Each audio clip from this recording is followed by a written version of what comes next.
C'est tout simple, mes deux parents pratiquaient l'athlétisme. Mon père était fondateur d'un club en Eure-et-Loire. Très jeune, j'ai été sur le bord des pistes, amené à pratiquer ce sport naturellement, sans être forcé par mes parents. J'ai testé beaucoup d'autres sports, mais là où j'ai eu les premiers résultats et les premières petites médailles d'or et les premières montées de podium, c'était sur la course à pied. Les résultats amenant l'envie et la motivation, c'est ce qui m'a un peu amené à pratiquer cette discipline.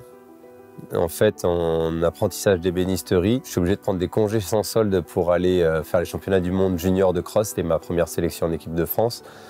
Et mon père, qui a été, lui, du coup, sportif de haut niveau et à la limite d'être international senior, m'a un peu proposé de m'accompagner en me disant tu as ton diplôme parce qu'il te faut un bagage en poche, donc travaille pour avoir ton CAP d'ébénisterie que j'ai eu. Et ensuite, on tente d'être, entre guillemets, détaché à 100%. Et puis moi, je t'aide pendant 1 an, 2 ans à voir comment ça se passe financièrement parlant pour tout tenter en athlétisme. Donc c'est ce qu'on a fait. Ça a été important pour moi parce qu'il m'a fait confiance. C'était une période de vie où je me suis retrouvé tout seul dans mon appart sans travailler et je me suis mis à jouer aux jeux vidéo.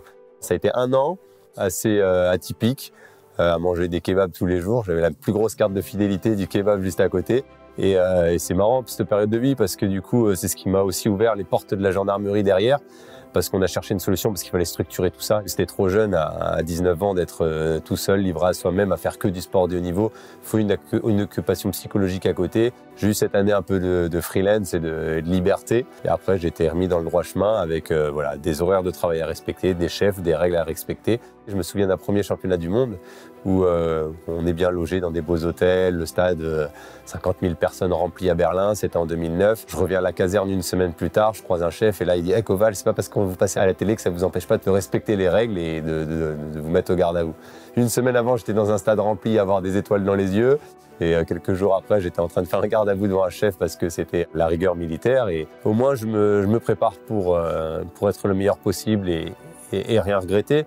J'ai encore cet objectif marathon pour Paris 2024 de faire les minima olympiques. Si j'arrive à être sur la ligne de départ, ça serait la cerise sur le gâteau. Ma fille ne pratique pas du tout, elle fait de l'équitation et de la musique. Et mon fils, on l'a inscrit au judo, au tennis, il a fait une leçon de chaque et puis après il n'a pas voulu y retourner, je ne les pousse pas. Ce que j'espère, c'est dur à dire ça, mais qu'ils ne feront pas d'athlétisme parce que c'est trop dur et trop ingrat. Je n'ai pas été à l'école, je n'ai pas été studieux, je n'ai pas le brevet des collèges. Et pourtant, j'ai une vie qui est la mienne aujourd'hui et que je ne regrette pas et que je kiffe à 100%.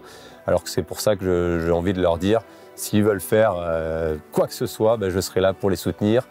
Franchement, je n'aimerais pas revenir pour me reconseiller parce que je pense que si je me conseille, peut-être que les choses se feraient différemment et peut-être pas dans le bon sens. Rien n'est dû au hasard.